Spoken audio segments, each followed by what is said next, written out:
here. This is going to protect my eyes from any splashes that might splash up in it. Also, we have some safety gloves. These are going to help protect my hands. So I'm going to take off our lid, and inside we have that liquid nitrogen.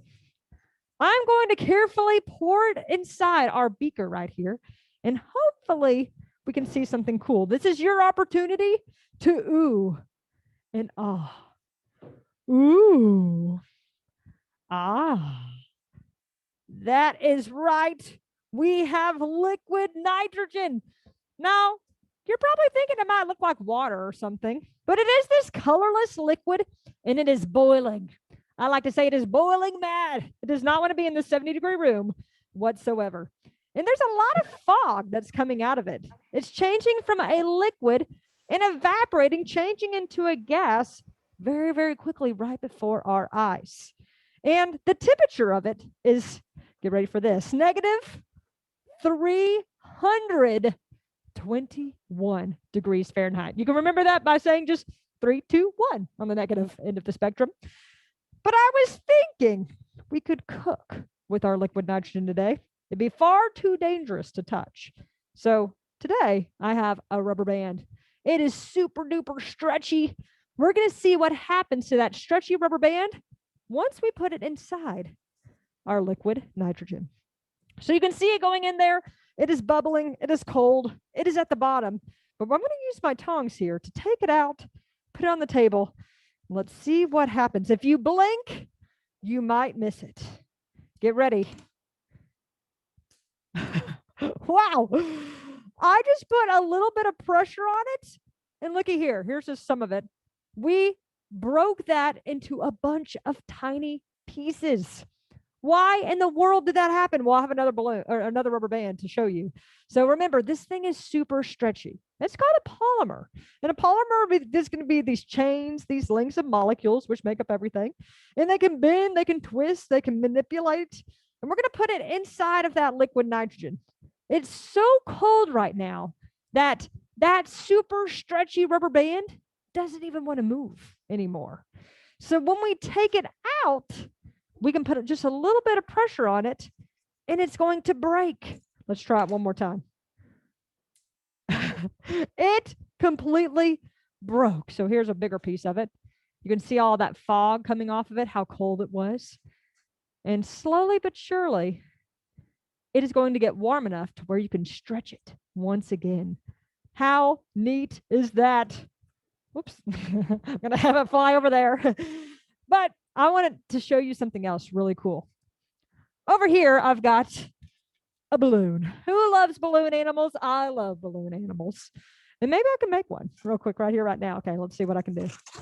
Here we go. Yes, something good. This is great. We've got Dory. Oh, look at there. Dory. How cute are you? So we got a little fishy. That is as good as it gets for my balloon animals. My apologies. But Dory is going to go for a swim inside of our liquid nitrogen. Now, one thing about Dory before we get started is we need to talk about states of matter. Now, there are 3 main states of matter, and I've already said 2 of them.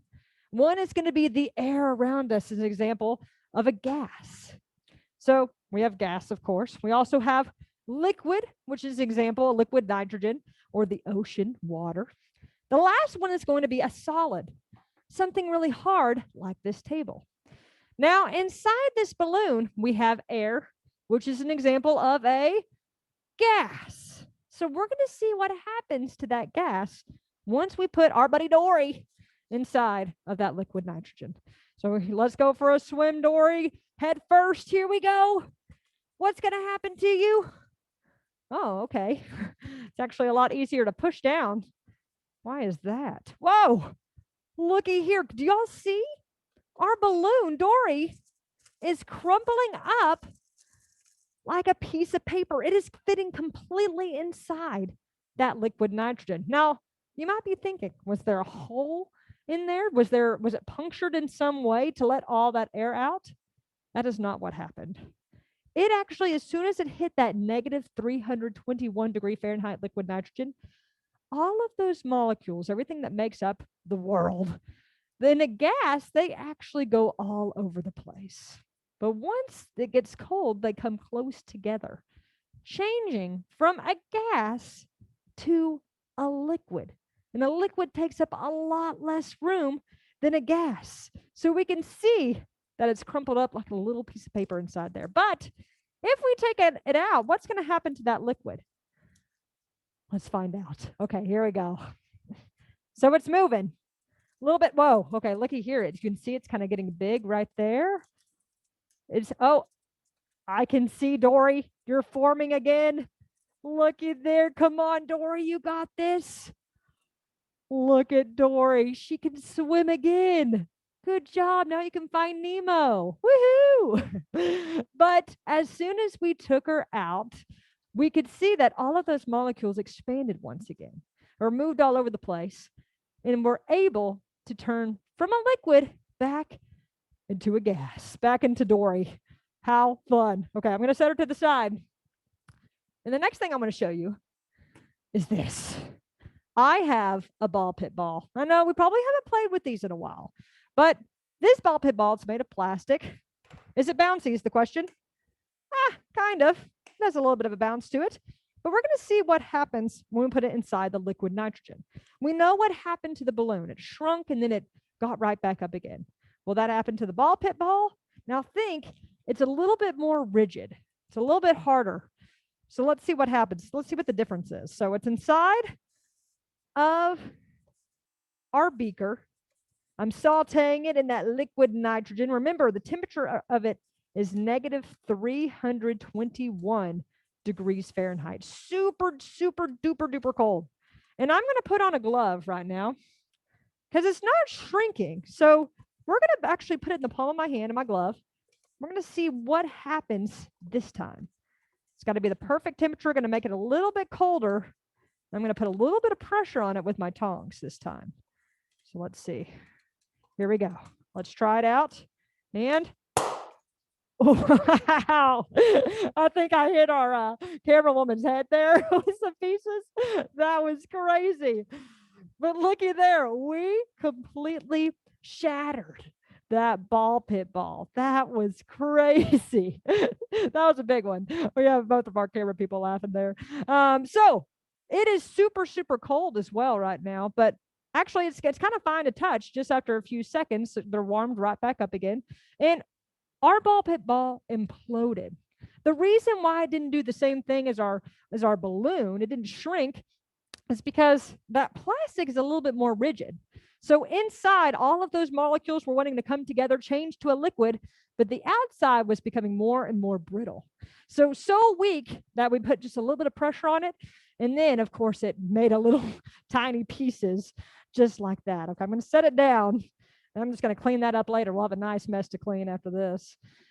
But I want to move on to Cheetos. That's right. I was getting a little hungry, and I do have some puffy Cheetos right here. And I was thinking, what if I put a Cheeto inside of our liquid nitrogen? Good idea, bad idea? I don't know. We're going to find out because I'm hungry. I'm going to try it out. I'm adventurous in that way, and we're going to see what happens. So this time, I'm going to eat a negative 321 degree Fahrenheit Cheeto. I get a brain freeze at ice cream. So this might not be a good idea, but we're going to try it out anyways for you guys. Okay, so let's see what happens. It's getting nice and cold.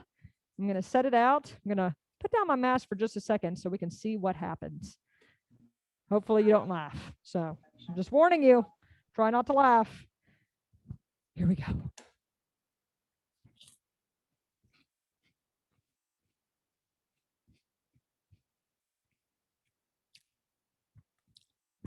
Woo! First of all, that was really cold. And second of all, you might not have seen what it's like just eat a normal Cheeto. Nothing's really going to happen. You can't see anything. But that time, we could see fog coming out of my mouth and my nose. It almost looked like dragon's breath, right? You might have seen this before, maybe even a couple of weeks ago when it's super cold outside. And if you went out and went, you can probably see your breath. That's because of a massive temperature difference. Our mouths are about the temperature of our body, 98.6 degrees Fahrenheit. And of course, a couple of weeks ago, I think around this time, it was about 0 degrees Fahrenheit here in Arkansas. Super, super cold. And that temperature difference created water vapor, fog that we could visually see with our own eyes. And we actually had a massive temperature difference between my mouth and that Cheeto, which created a whole lot of fog. How fun was that? Well, I'm going to actually set it to the side here in just a moment because we have to move right along. So say goodbye, liquid nitrogen. See you later. Now, question for you. Who has taken a bath before? Hopefully every single one of you. Thumbs up if you have. Great. High five for hygiene. Woohoo. Now, if you've taken a bath, you have, of course, drained that bath water. When you drain that bath water near the drain, show me with your finger, what does that water do? Hopefully, it kind of does this motion, right? Now, you might call that or recognize that as a tornado. And that's what it would be called in weather. If we saw that formation, a cloud coming down from the sky, it would be called a tornado. But in the science world, we call it a vortex. Now, a vortex is going to be anything just spinning around a center point. And I want to try to recreate that with something I have over here. We've got a couple of 2-liter bottles, as well as a connector. On one bottle, we have some water and some food coloring to add a little bit of pizzazz here. But like I said, I want to try to create a vortex. In this instance, maybe a water vortex, a liquid vortex. So I'm going to flip it over and let's see what happens. Okay, this is anticlimactic. You can see bubbles that are slowly going up right now. It's not draining quickly at all. And more importantly, we have not created a liquid vortex. But I want to try that again. I'm going to grab the top and we're going to see if we can do it. So I'm going to spin it around a couple times. We can see a few more bubbles that are coming up. And eventually we create that vortex. Now look at how much faster that water is draining. It's so much faster. That water is spinning around that center point, which is that air that is traveling from this bottle up to this bottle as well. And the water is traveling down to the bottle below. And of course, that is due to gravity. Gravity is going to bring it, pull it down towards the ground, towards the earth. Let's see if we can get a bigger one these last few seconds. There we go. Now that is the quickest way to get our water to drain from one side to the other. And this is something you can also make at home. You have a couple 2-liter bottles, perhaps. You don't even need a connector. You can use something like duct tape and some water and be able to do this yourself. Now, that's our little brother in comparison to this next one. Ooh, we have a giant liquid vortex over here. We have some giant multiple gallon bottles. We added a lot more food coloring, a lot more water. Let's see if we can create a giant liquid vortex over here. I might struggle to flip this one over, but let's give it our best. E for effort. Yes, we did it. Now, there's a lot more bubbles coming up, but we can see that it's still draining very slowly. Once again, we need to create that liquid vortex. So I'm going to do the exact same thing. I'm going to spin it around a couple times and hopefully we can make it happen. Okay, so slowly but surely, there's a few more bubbles coming. Oh, there's a lot more bubbles coming. And eventually, we create that giant liquid vortex. All of that water spinning around that point. And look at how fast we're draining down here. So much faster than just letting those little air bubbles come up one at a time. Wow. So next time you're taking a bath and you see that whirlpool, that liquid tornado, that liquid vortex, you know that is the quickest way to get your water to drain. The last little bit's coming out and gone. That was so fast. Now, I want to see if we can recreate that in a different way. Over here, we've got a trash can. You're going to find that we love trash cans here at the Museum of Discovery. And this trash can's a little different because we do not throw trash away in this one. In fact, there's a little spinning disc down here at the bottom. It's called a Lazy Susan. And we can spin it around, spin the trash can round and round. And of course, we know that that air inside is spinning round and round with it. But we can't see that air move. I want to try to make that air move and maybe even be able to see it as well. So we're going to put in some fuel. This is called isopropyl alcohol. We're going to put it down there at the bottom plate. And we're also going to add a flame. So let's see what happens when we add this flame at the bottom of the plate. So immediately we see fire. But again, we're trying to create a vortex here. Let's try spinning again and see what happens. Whoa, we have created a giant fire vortex, a fire tornado. How cool is this? Now, this one's about 2.5, almost 3 feet high. Wow, okay, let's go the other way with it.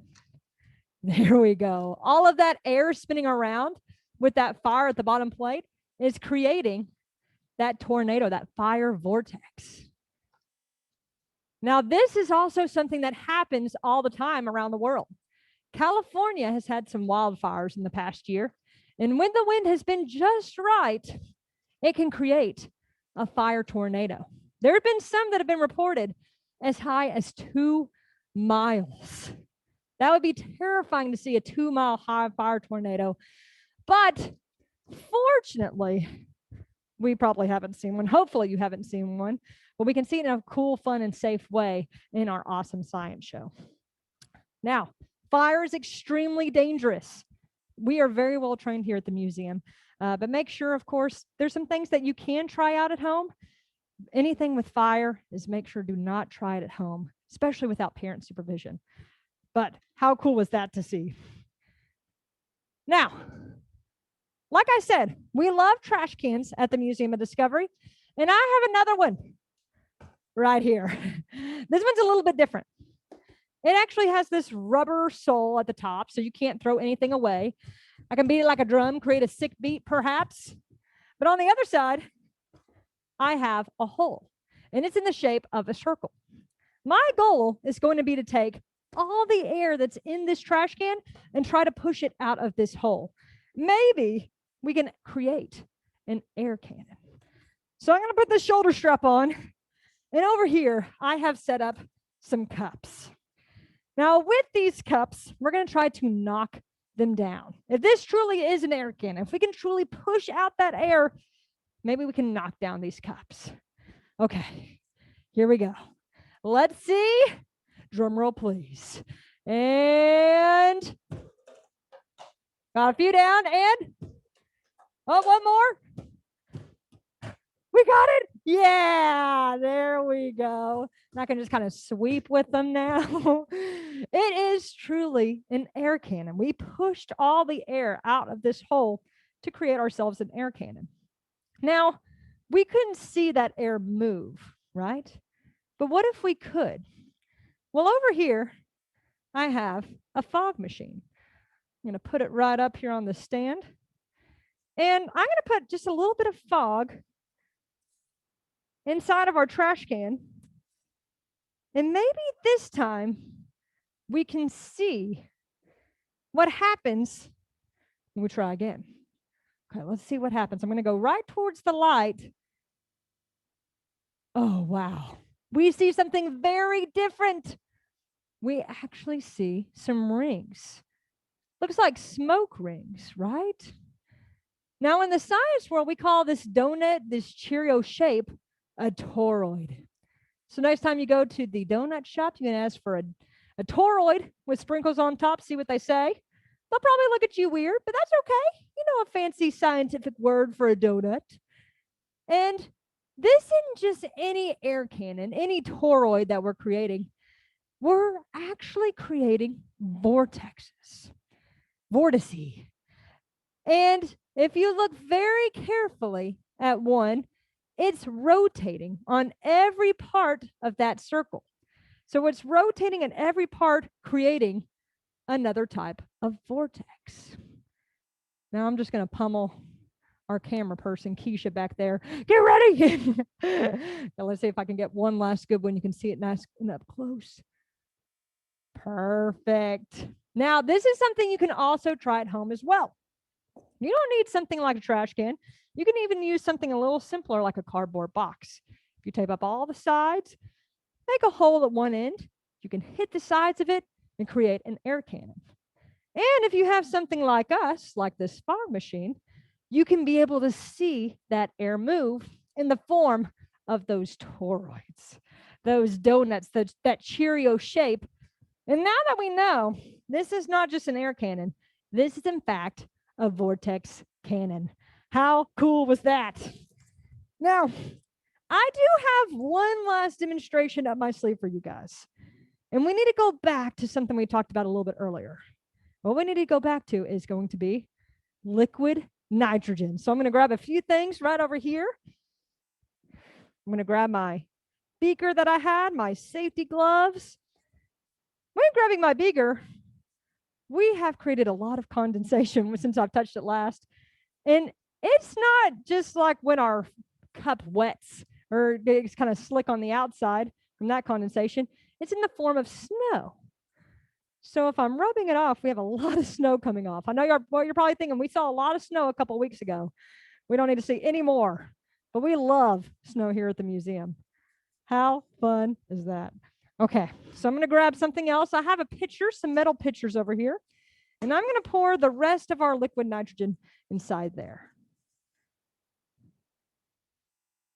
Now remember, this is our grand finale. So we're going to add just a little bit more liquid nitrogen. If you remember, the temperature of our liquid nitrogen is going to be negative 321 degrees Fahrenheit. That is super, super cold. Now this time, we're going to mix something very hot with it. Was it? I think it was a lot. We're going to mix something with it as well. We're going to mix some hot water with it. So boiling hot water is going to be measured at 212 degrees Fahrenheit. And I have a beaker over here. We're going to pour it in. Going to very carefully put just a little bit in there. And we're going to see what happens when we mix our liquid nitrogen with our boiling hot water. Okay, so this could be fun. It could be epic. So I want to hear you guys count down loud and proud when we mix these two temperatures together in 5, 4, 3, 2, 1. Woohoo! How epic was that? We created a giant fog volcano. That was so cool. Look at all this fog coming out right here. Wow, I'm going to come towards you guys a little bit. Now, that massive temperature difference of about 500 degrees Fahrenheit, or the difference of being about 500 degrees Fahrenheit, created all of that fog, that water vapor that we could see in a really cool way with that reaction. And all that we're left with now is all that fog coming down, raining down, even onto my head, as you can see. It is very cold, very cool and chilly. Let's see if you can get a lot of fog in there. I'm going to set it down right here. But we saw some awesome things throughout our awesome science show, all relating to states of matter with our liquid nitrogen, and of course, our vortex demonstrations. So I thoroughly hope you enjoyed our show. But this is going to be your time to ask any questions that you might have throughout the entire show. So like Thomas was saying at the very beginning, maybe you're writing down some questions, and I would love to answer them for you guys at this time. So I'm going to hand it over to you guys in the classrooms. And if y'all want to go ask your teacher those questions, we would love to answer them for you. All right, let's start by giving Kelsi a big round of applause. Well done, Kelsi. Well done. What a fantastic program. Big kudos to Keesha for getting excellent camera work in there. I saw some really cool. Those fog rings looked amazing. So if you could, let's go ahead and get those questions to your teachers, and we will answer as many as we can in the time that we have left. So if anybody is ready to unmute and ask their first question, go ahead.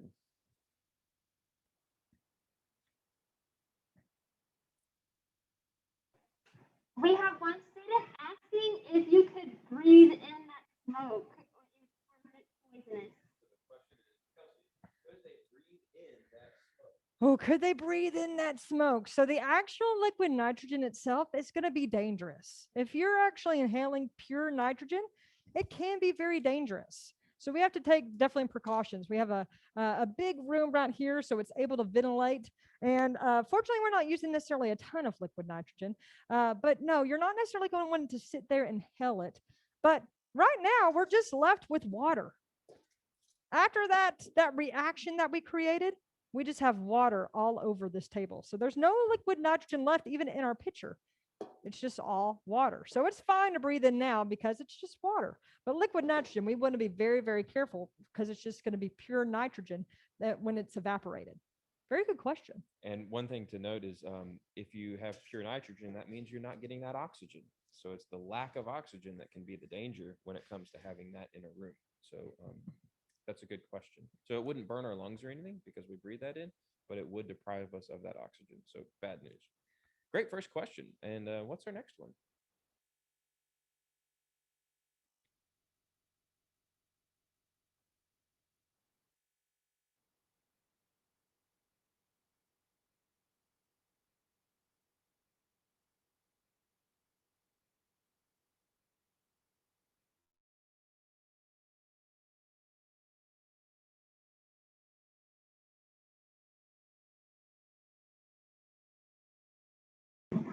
Hi, if you don't mind us asking another question?